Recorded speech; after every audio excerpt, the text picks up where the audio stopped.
Welcome to Hello Self. It's a podcast focused on turning your can'ts into cans and your dreams into plans. I am your host, coach, and author, Patricia Leonard.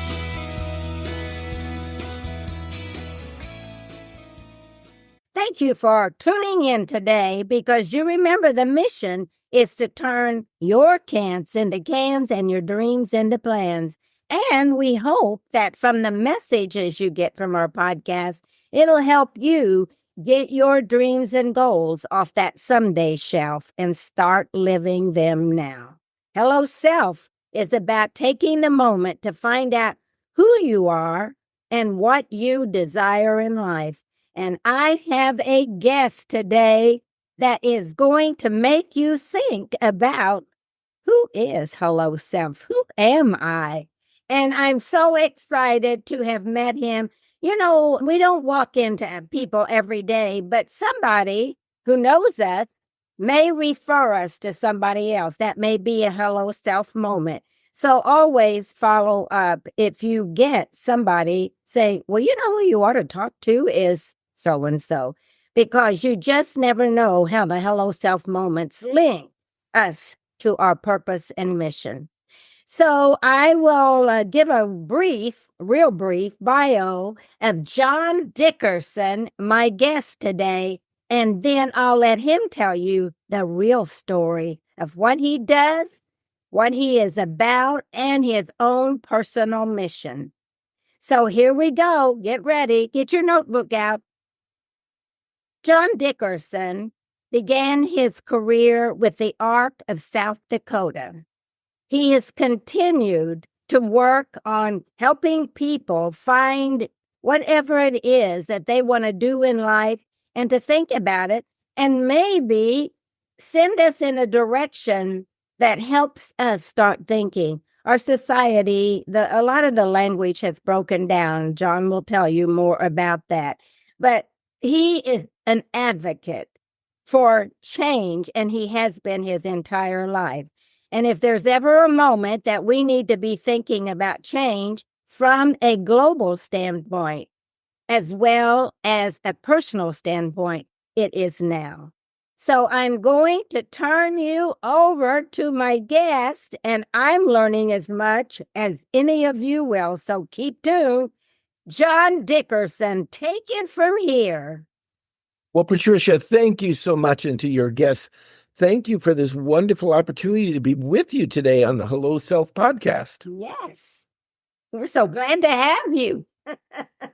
Well, you know, your theme, I started with the ARC, which at that time was called the Association for Retarded Citizens, a term we don't use anymore, in 1973. So I'm starting my 51st year in the field. And this moment of, as you've described in your podcast and your materials about Hello Self, really embodies this whole movement of helping individuals with disabilities and their families discover their gifts. And then how do they turn those gifts? Because we all have gifts. And it's how do we turn those gifts into a life that brings meaning and joy and participation in the community that you choose. And John, you just reminded me of something before we got started. We all have disabilities. All. Absolutely. And I'm sorry. And we think it's them. Yeah. Oh my gosh. This is so exciting. It is. We all have gifts and we all have things that we're not so good at. Yeah. And we all have things that hold us back. Yeah. And some of those disabilities are things we can see in others. Others, we can't see them at all. And so it becomes this moment of, for each of us, that Hello Self moment, when you're seeing somebody, do you make decisions about them? Do you judge them? Or do you just become curious about them? You know, Malcolm Gladwell, in his famous book, Blink, said that we make our decisions about people in a fraction of a second. And it's all about our inherent bias that we have. Gee, I have a bias against women who wear hats. or, whatever it might be. Yeah. And so the idea that we've got to step outside of our moment and just be appreciative. One of our, so I spent these nearly over 5 decades working in the field of disabilities and then started a company. I failed at retirement, just after, 46 years in the field with the ARC, I lost my mind for a bit, ran for public office, didn't win. And it confirmed with me that the greatest thing about the American people is most people live 5 degrees of center. And then what we do is we hear the extremes all the time. But I then started to say, how do we help reach people in a new way? So we formed a company called Quillo, and now Life Course Connected is all about building up that sense of self, that understanding that we all have gifts, and we need help along the way to guide us. Because sometimes we don't even know what we don't know, right? No, we don't know what the gifts are. Yes. Yeah. So the idea that how do you explore we have technology that helps people we have a library of over 2,100 short 60-second videos that help you think differently, that they're aimed at families, people with disabilities, the staff that work with them. And one of them, I'll just share with you his theme, which is I think it ties into your theme of Hello Self. And he's a wonderful psychologist named Mike McCosey. And he said, do you look at people as a math problem that needs to be solved or a sunset that needs to be appreciated? Oh, wow. Because if we look at everybody as a math problem, we think about what's wrong with them and what we've got to fix. Yeah. Or what we have to change, or do we look at them as a sunset that each one is unique and different, and tomorrow it'll be different again, and we should just appreciate that? Oh, John, that's a thread that runs through the whole life. Our marriages, our political system, our corporate system. Oh, my goodness. Yeah. Absolutely. And it comes back to this idea that we need to learn to think differently, because how we think influences how we act. Yeah. How we act then influences all those around us.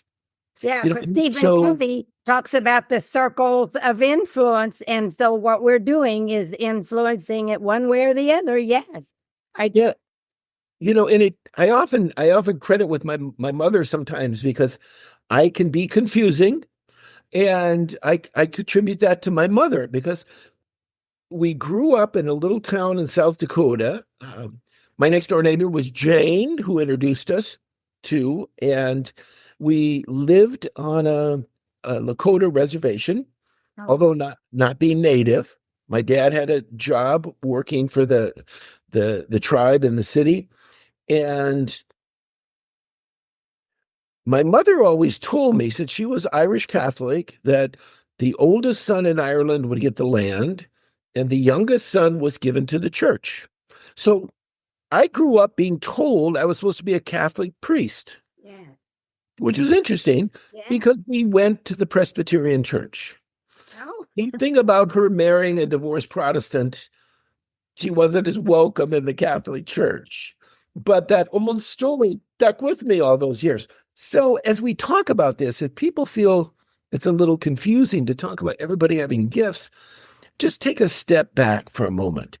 Because if we ask ourselves honestly, what are our gifts? What do people appreciate about us? It helps that vision of ourselves and what we're good at. And, we don't spend enough time on that with anyone. And it all comes down to the perspective that we take. I'll share with you a story from growing up on the res. I was working on my bike one day, and I dropped a piece in the grass. And I'm looking down at it, can't find it. And one of the older fellows that we lived next door, he looked at me and he said, "Johnny, what is it? What are you looking for?" I said, "I dropped this bolt and I can't find it." And he said, "That's because you're looking at it like a white man. You're looking down at it.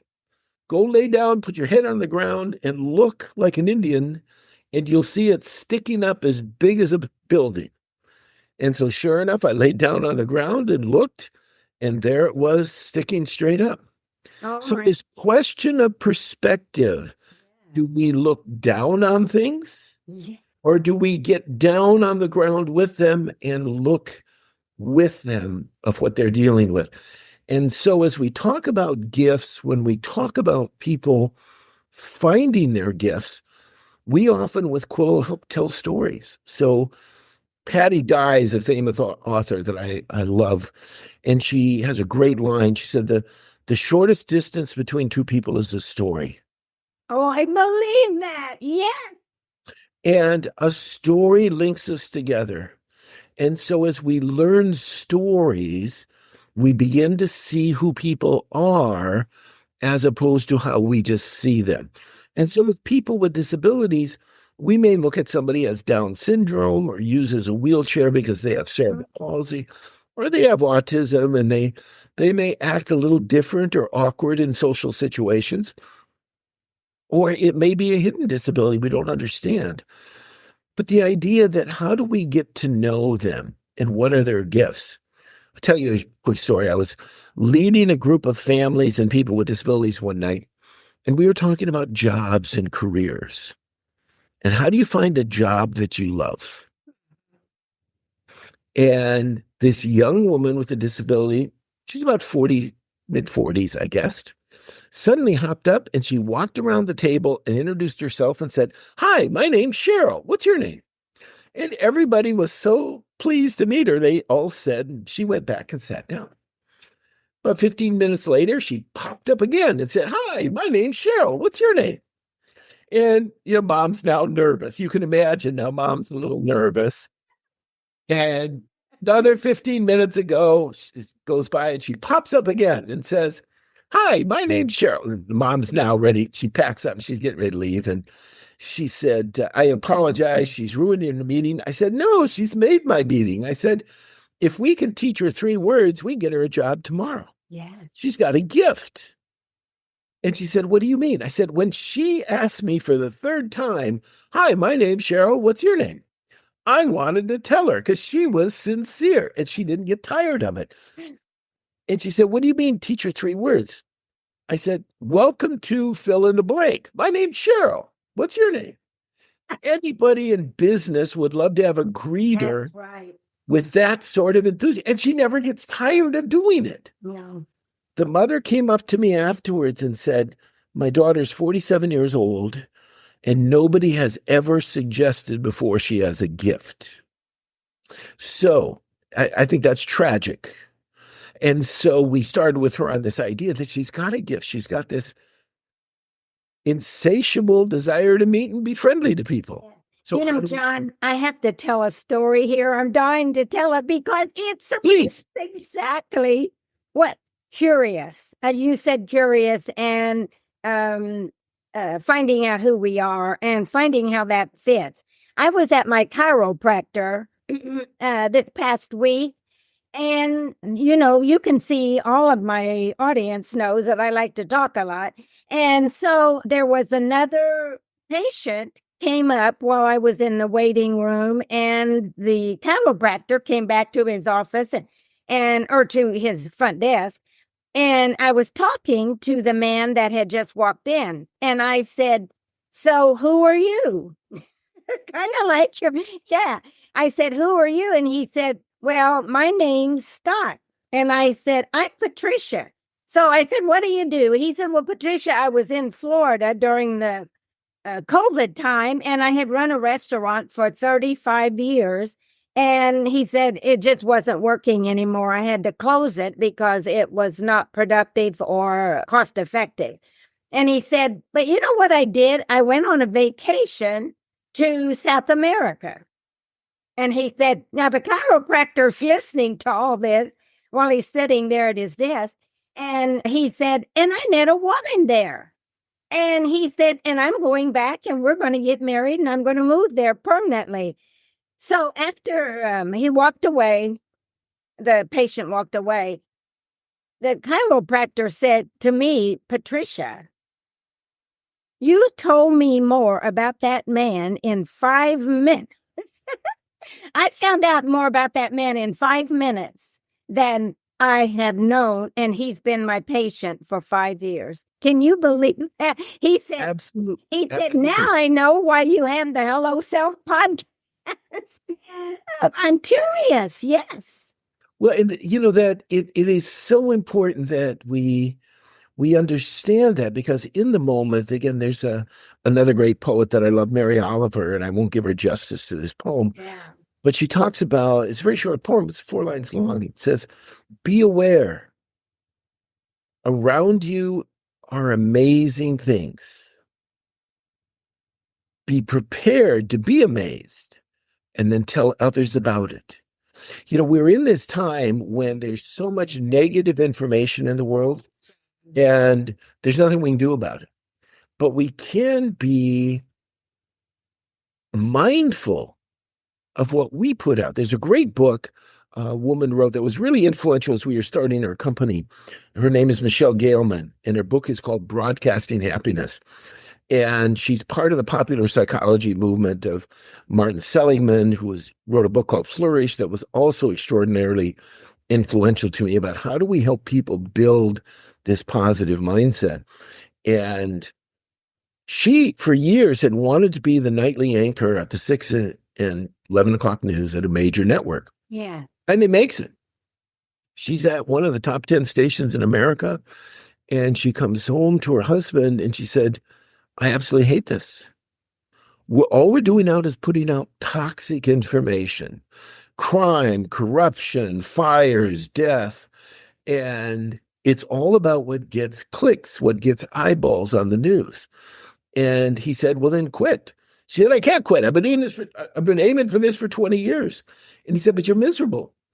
And so she did. She went back and got her PhD.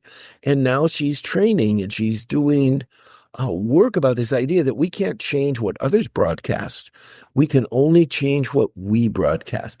And that's part of what we're doing with Quillo and Life Course Connect is how do you broadcast the goodness that you see where you want to go in your life, where you don't want to go, what works for you, what doesn't, where do you need help, where can you make decisions on your own, and you learn from other people, their successes. A young woman in Virginia named Shay Ruff has done videos for us. Shay is a young woman with a disability that was told she'd never go to college. In high school said, don't even think about it. Well, she not only went to college, but she graduated. And she then had always thought, this is the job I want. And she finally got the job she wanted and needed a college degree. And after 4 months, she realized she hated it. It wasn't what she wanted. And she had to give herself permission to say, this isn't the right fit. I need to try something else. And that found her the right fit. And so we talk about this. We have stories about a young man, happened to be on my feed this morning, who has now been working 32 years for the same company in Connecticut. He's a young man. When he started the job, nobody gave him 30 days. And he's now on 30 years. And he's teaching other people about having a career. We're going to be recording a young couple who happen to have a disability. They've been married 17 years. And I asked him, I said, this is wonderful. What is it? What's the success to your marriage? And she laughed and she said, my husband is really smart. He always makes me feel like I'm right, even when I'm wrong. Wow. Yes.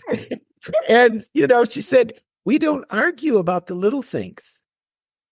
And that's the key to any kind of relationship along the way. And so what we do at Quillo and Life Course Connect is all about helping people.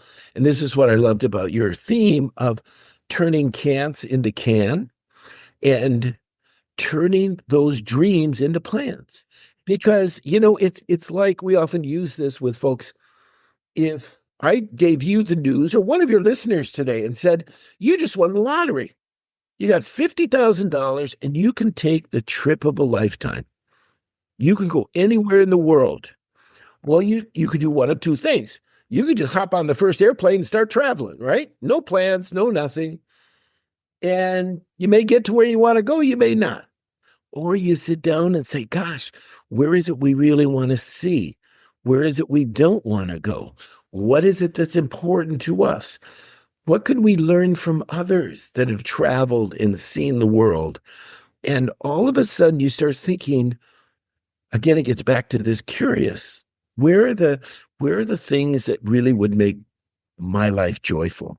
You know, John, I have this love-hate affair with planning, but in my book, in one of my books, I wrote this because I believe that we put plans together. However, with those plans, we have to be flexible because there may be a bridge out.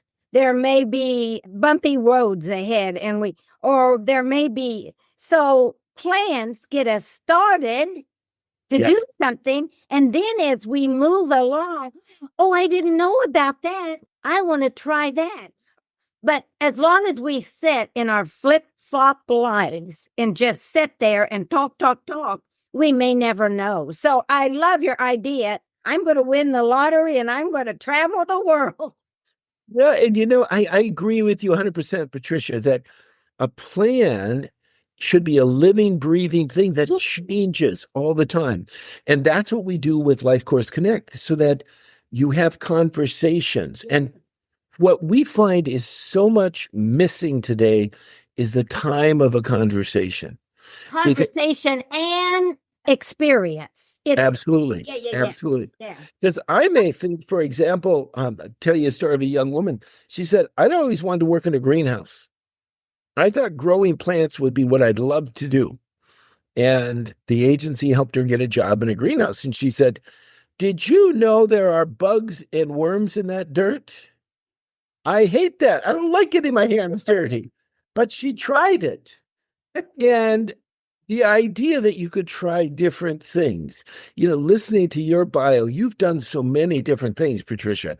And I don't know what I'm going to do next. Well, that's the beauty of it, right? And why there's some people that like that creativity. There's some people like the guy that worked 30 years for the same drugstore.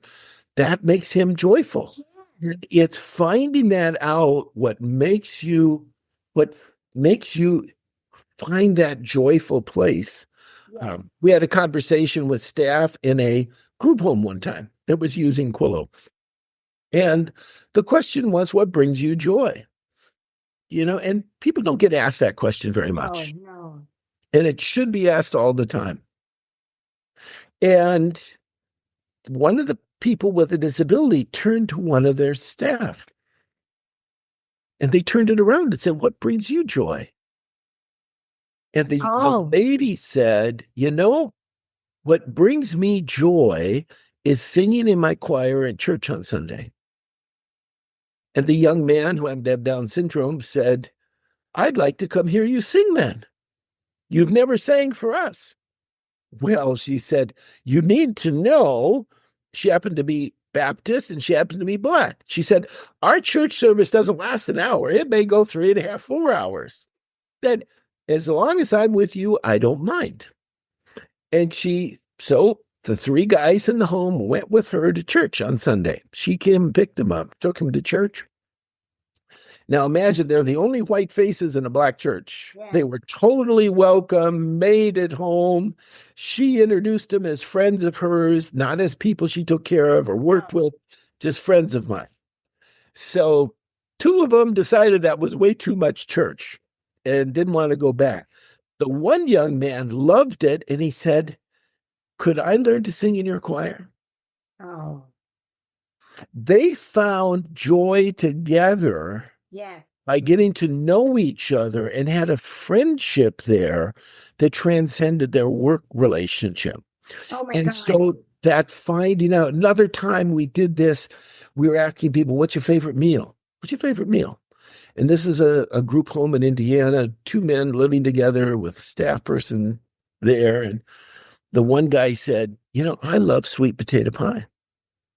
We always have that at Thanksgiving. And the woman said, well, you don't hear that much up here in the north. Oh. And she said, when I'm at home, we always had sweet potato pie at Thanksgiving. They started talking. They realized they both were from Macon, Georgia. Oh my. And they never shared that with each other. Yes. So we've got to move beyond this judging people to being curious about them and where can we find these connections? Because I think that's how we cross some political divides. I was riding in an Uber one time in Florida, and the guy looked at me. My hair's a little longer, and he decided, I guess I might be a little liberal. And he said, "You probably don't want to ride in my Uber." I said, "If you get me to the airport safe, I don't care." And he said, "Well, I back a certain candidate, and I bet you don't." And I said, I don't mind that, as long as you don't kick me out of the cab for not backing your candidate. And he said, "Well, I thought you guys were all evil."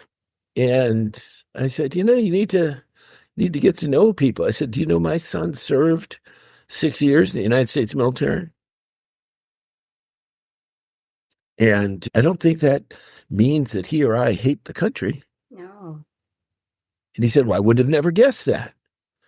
And, this is where, again, we don't find out about people. It's like we used to have neighbors. Now, if they have different political philosophies, we don't talk to them anymore. And I think when we break this down around whatever it is, my field is people with disabilities, what is it that brings people joy? It may take 45 minutes. You were so kind. You listened to one of our podcasts about the young man that shared he loves fishing. And on Quill, you can create a private group to share videos that nobody else sees. And he's, can I have a circle of support around fishing? And I said, sure. And his job coach said, well, why haven't you ever asked us about getting a job around fishing? We keep trying to get you a job in a hotel. And he said, nobody ever asked me before. I love that. We have to find ways to ask the important questions of folks, and that takes time. And right now we tend to put such a artificial limit on how much time we spend. Yeah, the next thing, I got to do this. Okay, I got to meet I got to go to this meeting. Or, John, the song that keeps running through my mind. And then I want to ask you something about how this fits in corporate America. But a song that keeps getting to know you, getting to know all about you. That keeps, as you're talking, I'm thinking, oh my God, that's the song that just says it all, getting to know all about you. And then I can see you through different eyes, perhaps. Absolutely. Absolutely. There is so much in music that comes across in so many ways. There's a song that is called See Me. And I believe the artist that promotes it is called Lisa James. And it talks about, I'm right in front of you. Can you see me? I'm trying as hard as I can. Are you seeing me? I want you to see me. And I think it's such a great song. And, I often talk when I'm talking about professionals and with parents. Another great song is one by the Staple Singers. I'll Take You There. I love that. How do we help people get to where they want to be? How does that young man with a disability talk to the woman that works with him about her joy in life? Can you see me? Oh my gosh. I'm telling you, John, you're just bringing up. I had lunch with a young man that I had just met at my TV production, and we met at Panera, and I didn't really know him. I just was at an editing class with him, but we connected, and he said, maybe we could have lunch one day. Well, for the first hour, John, and I don't know if I mentioned, but he's a young Black man, but at the first hour, he talked about himself for 1 solid hour. And at the end, he said, Patricia, I have to tell you something. He said, You looked me straight in the eye, just like you were saying, do you know who I am? He said, you looked me straight in the eye all the time that I was telling my story. He said, I haven't had an hour to talk about myself for years. I don't know if I ever have. And he said, to me, that shows self-respect, or that you know who I am and that you care, you respect who I am. Isn't that amazing? It's just the little things, John. Well, it is. And I looked up the artist's name. Her name is Leela Jones, Leela James, Leela James, and the song is called See Me.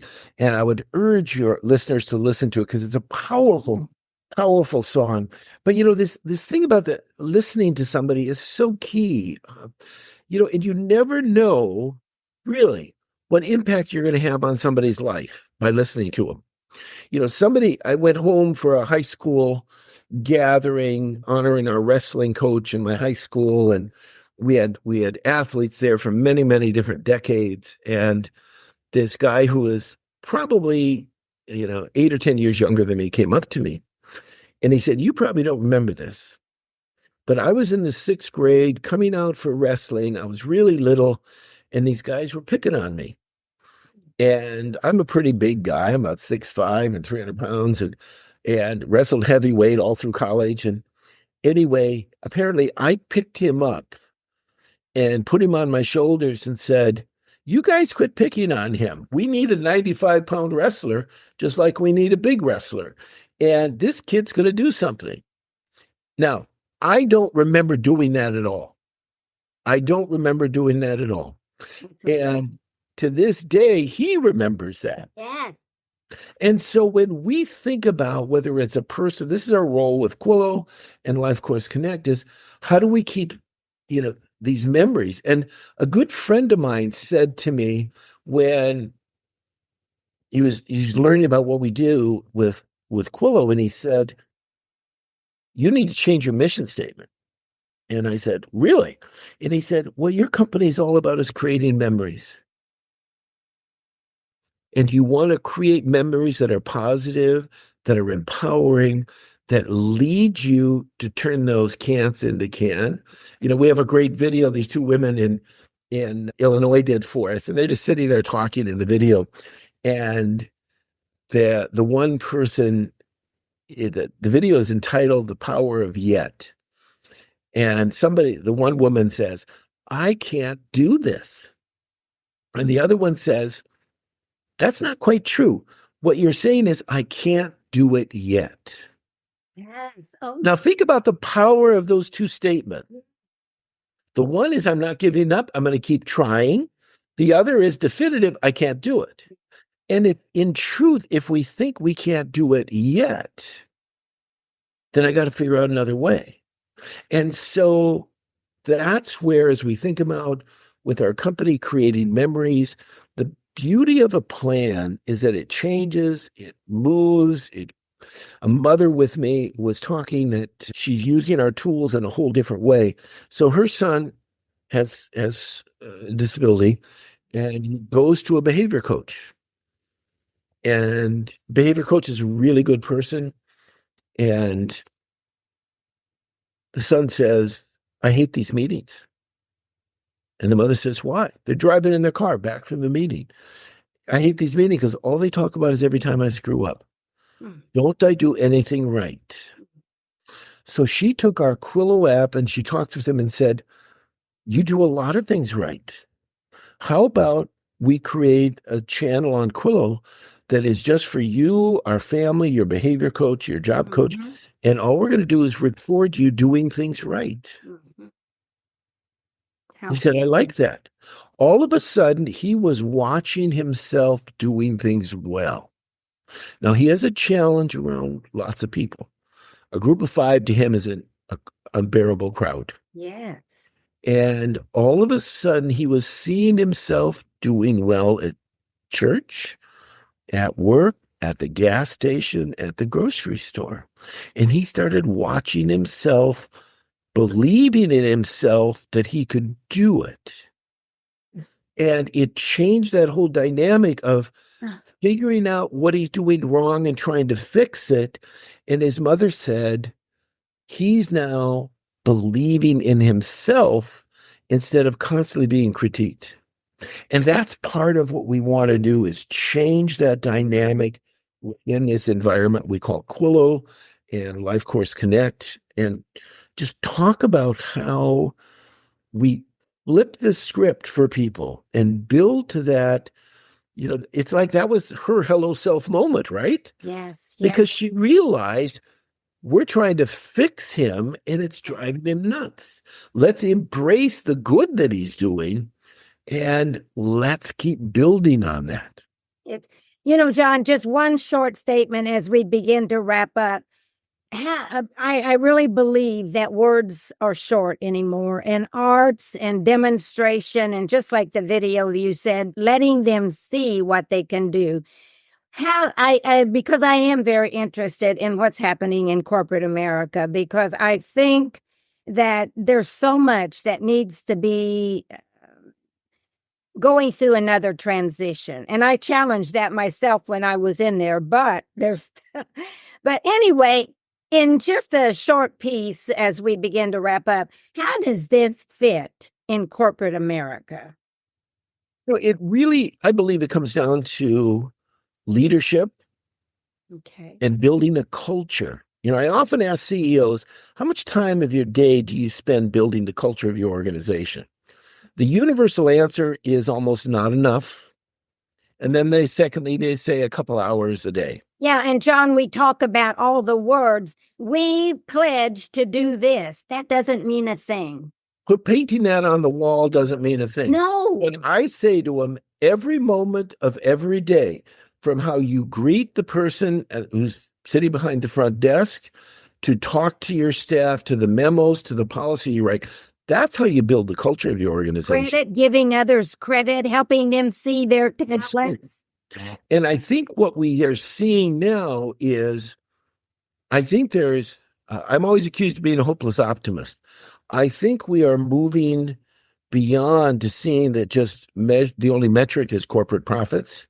But we have to look at sustainability. How do we sustain our employees? We're at a point in time, it used to be 10 years ago, you had 10 applicants for every job. Yeah. Now you have 10 jobs for every applicant. And leadership is going to change how we take care of our employees. How do we look at them? How do we support them? And it's going to be a hard transformation. We are still in corporate America learning what's come out of the pandemic. People don't want to come back and work 80 hours in the office. And how are we going to adjust? And I think that affects everywhere up and down the line, human services, and all of the issues that are out there. Had to deal with the healthcare system recently of just making an appointment. Mm-hmm. Usually you called your doctor's office, talk to somebody, make an appointment. Now you talk to a hospital switchboard that takes you to nobody that that's going to make a schedule for you. There is a power shift, isn't there, John? The power went back to the people. I don't want to do that anymore. I interviewed somebody on my Hello Self. It was a doctor, a cardiologist in Memphis. And he said, Patricia, I've been sent to you to help me with my transition. And I said, well, what is it? He said, I'm leaving the medical industry. He said, most of my clients are older and they want more than 3 minutes. Yeah. And he said, that's the rules we have now. Yeah. But guess what?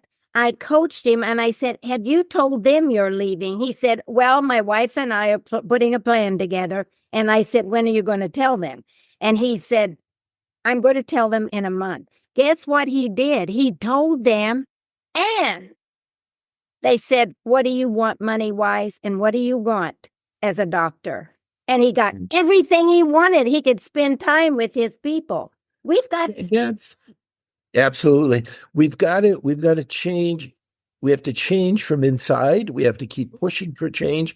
It reminds me of a biography I read of a famous heart surgeon. And he talked, this guy's following him around, and he was incredibly impossible to get time with. He's renowned around the world. But every day he stopped and talked to this one man who had worked in the housekeeping department. Yeah. And the guy was curious because he's following him around for a month, catching him and interviewing and writing about him. And so he went up to this older gentleman and said to him, I said, Dr. DeBakey, people around the world would like to get 10 minutes with him. He stops and talks to you every day. What do you do here in the hospital? He said, well, I'm the head of housekeeping for the hospital. And he said, so he spends 20 minutes with you every day. He sees you talking about this. And he said, of course he does, because we're in the same business. We save lives. Wow. Because if my people don't keep the room, he can be the greatest heart surgeon in the world. But if my people don't keep that room spotless, they're going to die. He said, the other thing Dr. DeBakey knows is that people talk to their housekeepers. Just like that patient talked to you in the waiting room, they will tell things to the housekeeper they won't tell their doctor. So he empowered the housekeepers to talk to his doctors and nurses and say, gee, Miss Patricia over in room 312, she's not doing as well as she's telling you. She's really worried and scared, because they would talk to that housekeeper in a way that they wouldn't talk to the doctor. So this becomes, you talk about where I think corporate America has to go. We've got to learn to value people. We have to learn from people that are doing the jobs to tell us how to do the jobs better. And we've got to create different metrics of, it's not just corporate profits for the last quarter, but what is truly building our community and building our workforce and the folks that make us successful in a way. And I think that translates down to spending more time being curious and really understanding what brings joy to the people that work in your business or industry. And you mentioned it with that young lady that said, hi, I'm Patricia Leonard, or I'm so-and-so. Because people, when they come into, whether it's a telephone call or what, or they just walk into a store, they love somebody that says, I'll be with you in a moment, or welcome to Hello Self, or whatever. They want that. It's like a feeling it now. I'm connected. Oh my gosh. John, this is so needed in our society, and I can't wait to get it out there. So we'll put your postings out there about your podcast. Is that okay? Absolutely. And anybody, our website is myquillo.com and lifeforceconnect.com. Okay. And our podcast is called Quillo Pod. You can find it anywhere you listen to podcasts. And we appreciate, Patricia, so much the opportunity to be here on Hello Self. And what you're doing is making such a difference. So please keep it up. I am so excited to have met you, and I'm so grateful that Jane connected us. So thank you, thank you, thank you. We may have more connections, who knows? That's right. So to our audience, thank you for hanging in there with John and I as we learn from each other, share with each other, and I just hope, my hope for you is, I call myself a cheerleader for you, and my hope for you is that something in this story helps you turn your can'ts into cans and your dreams into plans. And I want to ask you one thing as we begin to close out. What are you broadcasting for happiness? What are you broadcasting? Are you saying hello to others? Are you giving people a smile? Are you helping them see some of their own capabilities? What are you broadcasting? And as I always say at the end of my show, again, I'm Patricia Leonard, the host of Hello Self. And don't forget, keep dreaming. Thank you for joining Hello Self today, and may it offer insights and inspire you to stay on your runway to success. Like, share, and subscribe. And remember this, keep dreaming.